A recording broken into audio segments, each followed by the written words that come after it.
Merci au collectif Condorcet d'avoir invité le SNE, Syndicat national des écoles, dont j'ai l'honneur d'assurer la présidence nationale. Je tiens à remercier aussi le propos liminaire de M. Morvan dans ce qu'il a d'engagé, parce que l'engagement, c'est quelque chose qui nous tient à cœur au SNE, puisque notre slogan, c'est « Enseigner, c'est s'engager ». Alors forcément, avec un slogan comme « Enseigner, c'est s'engager », on a l'habitude de se frotter. Et le SNE, en ce moment, se frotte avec beaucoup de monde. Le dernier frottement en date, il date du 15 décembre. Je siège au comité technique ministériel avec nos collègues du SNALC. Et c'est le jour qu'a choisi Najat Vallaud-Belkacem pour venir nous faire le panégyrique de son mandat.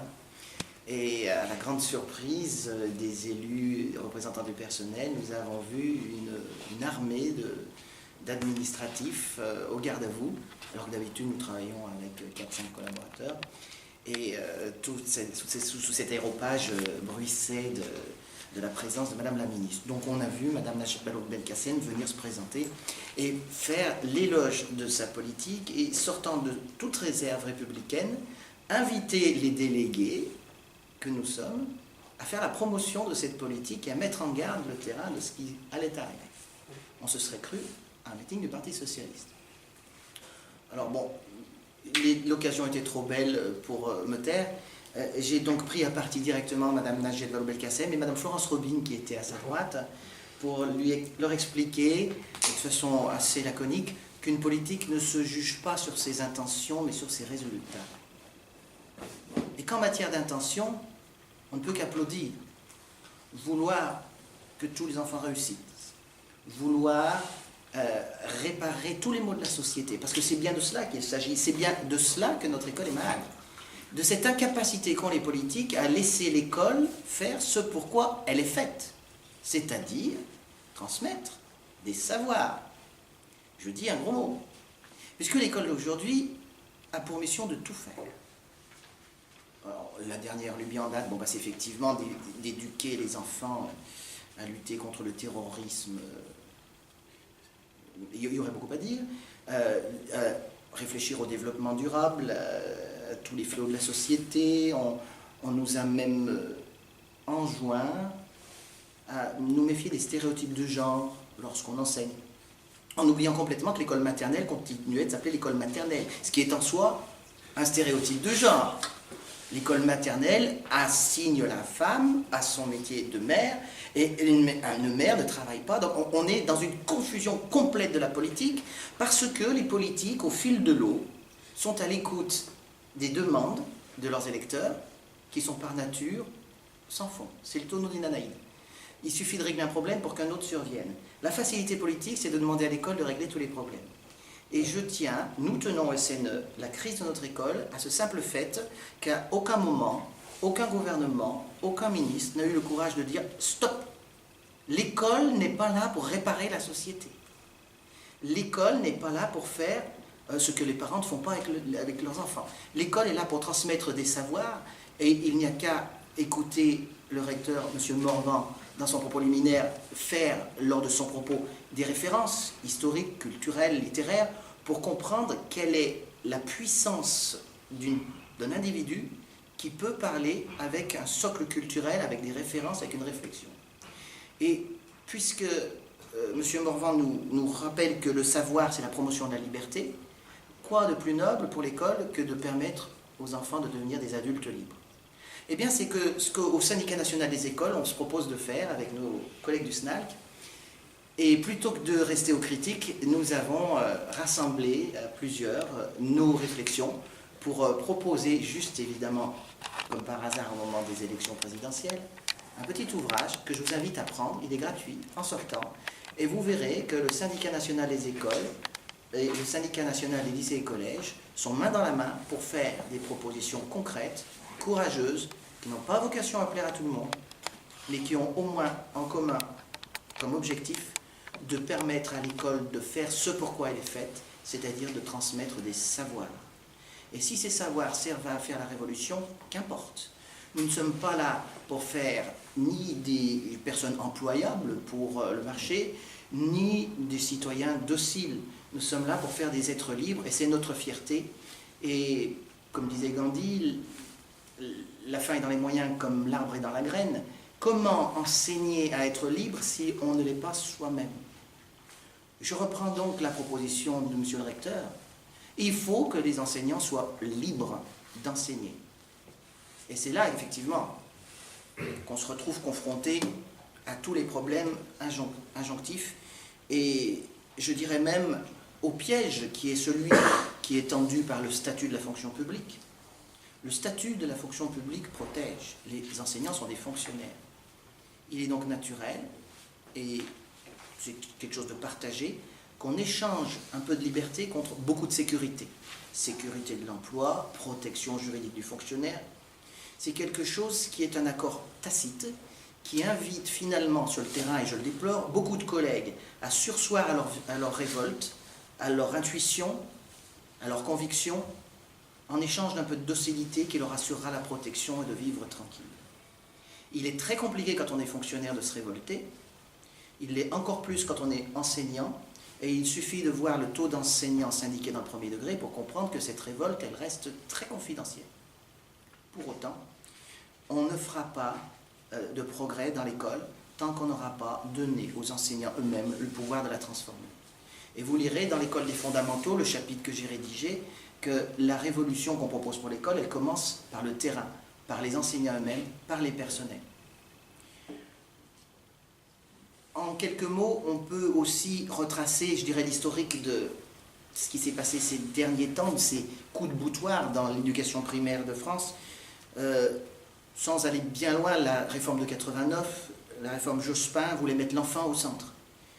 Cette phrase avait du sens et elle était portée par toute une idéologie de gens extrêmement bien inspirés au départ qui voulaient que l'épanouissement individuel puisse converger aussi avec la norme, avec les savoirs, avec tout ce qui a trait à la transmission. Si vous voulez, on a toujours, lorsque l'on enseigne, lorsqu'on se mêle d'instruire, avoir à arbitrer entre la nature, la personnalité de l'élève, connaître l'élève, savoir ce qui est bon pour l'élève, y être attentif, et aussi avoir chevillé au corps l'exigence de transmettre un savoir. Voulant parfois arbitrer dans un sens ou dans l'autre, eh bien ce mouvement de balancier a balancé en 89 du côté de l'épanouissement de l'enfant. Et on a vu apparaître un texte assez absurde, où dans le même paragraphe, on expliquait qu'il convenait de respecter le rythme d'apprentissage de tous les enfants, et qu'en même temps, tous les enfants arriveraient au même résultat au même moment. Le redoublement étant interdit, c'est une sorte de, comment dire, j'allais dire de présent magique.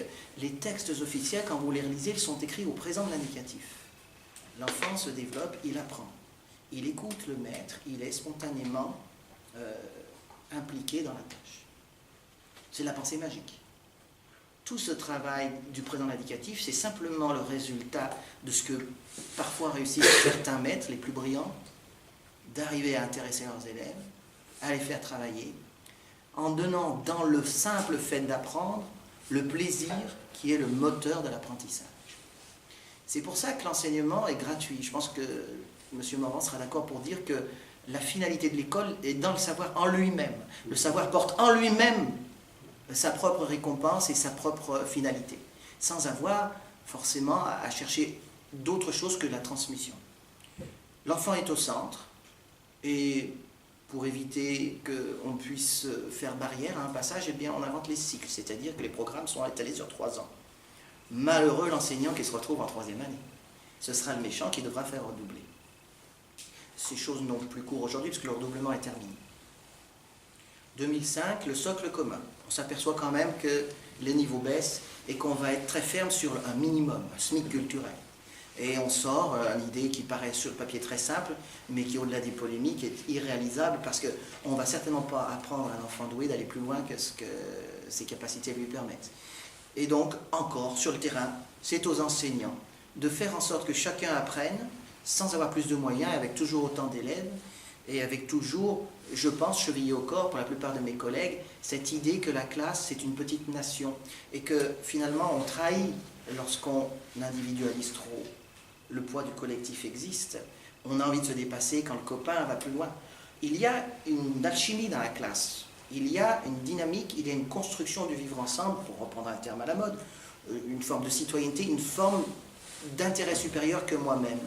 J'apprends aussi parce que j'ai plaisir à apprendre et aussi parce que j'ai besoin d'apprendre pour que les autres puissent apprendre aussi. L'alchimie de l'individu et du collectif est en jeu en permanence, à chaque seconde que l'on passe en classe. Ce travail n'est décrit nulle part, il n'est analysé par personne. Et il croule sous les injonctions, les enseignements à la sécurité routière, la santé, enfin, toutes ces choses au demeurant essentielles qui, en s'empilant les unes sur les autres, au fur et à mesure que le temps scolaire diminuait, ont abouti à cette absurdité qui fait que les enfants aujourd'hui ont en troisième, je crois, le même nombre d'heures de français qu'ils avaient il y a quelques décennies, rien qu'à l'école primaire. Il ne faut pas chercher d'où vient la catastrophe. Si on n'apprend pas, si on ne passe pas du temps à apprendre, on ne peut pas avoir des savoirs. La loi de la refondation, c'était le grand soir, rappelez-vous. La loi du 8 juillet 2013 prévoyait de mettre la priorité sur l'école primaire. Je suis régulièrement interpellé par mes collègues en réunion syndicale. La priorité, pour le moment, ils ne la voient pas. Ce que les collègues ont très bien vu en revanche, c'est le mercredi travailler, qui partait d'une bonne idée. Pourquoi pas? Les matinées sont généralement plus productives intellectuellement, et donc on décide de passer de 4 à 5 matinées. Pourquoi pas? On nous a vendu aussi cette réforme des rythmes scolaires selon l'idée que le temps de l'enfant devait être raccourci, que pour des jeunes enfants, notamment maternels, c'était trop long, 6 heures. On constate aujourd'hui, avec le travail des parents, que le temps de l'enfant n'a fait que s'allonger, dans des conditions encore plus précaires que celles qui régnaient avant, puisqu'au lieu d'être avec leur maître dans la classe, ils sont ballottés d'un atelier à un autre. Ce qui n'a pas empêché l'école privée de se frotter les mains, puisqu'en gardant le mercredi libéré, ils ont rempli. Il ne faut pas chercher plus loin les derniers chiffres.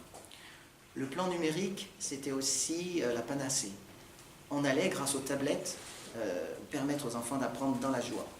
Parce que parmi les dogmes les plus courants, il y a effectivement l'idée d'apprendre dans la joie, dans le jeu, en balayant l'idée d'effort. Loin de moi de penser qu'il faille de la férule ou de la menace pour apprendre, mais on doit quand même comprendre assez jeune, et je crois qu'on peut comprendre assez jeune, que l'effort de maintenant, c'est le plaisir de demain. Que l'effort, c'est du plaisir différé. Ça peut se vivre, ça peut s'expérimenter. Et c'est des choses où le collectif intervient énormément. C'est-à-dire que si on n'est que dans l'individualisation du travail, l'idée d'effort est difficile à percevoir. Alors que quand on est dans un collectif, dans un projet collectif, on peut comprendre par la force du groupe et par aussi la ritualisation de la réussite et du plaisir que cet effort que l'on concède, il sera payé plus tard d'un grand plaisir, celui d'apprendre. Le plan numérique, il est en train de boire un peu l'eau, et les derniers rapports qu'on a lus mettaient beaucoup de mesures par rapport à ça. Ce qui n'empêche que l'outil numérique est bien entendu incontournable. Et je crois qu'il est encore une fois amusant de constater que l'école court après le temps, puisque les élèves savent déjà manipuler les tablettes bien mieux que leurs enseignants. La scolarité à tous les élèves à 2 ans, en commençant par les endroits où il y a le plus besoin. Belle promesse, là encore, idée fausse.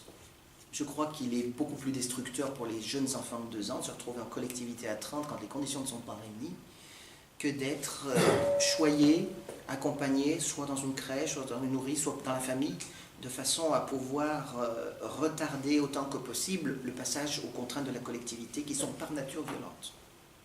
L'école bienveillante, c'est parfois un contresens. La bienveillance, je vous invite à lire Yves Michaud, son dernier traité contre la bienveillance, peut être aussi un miroir aux alouettes.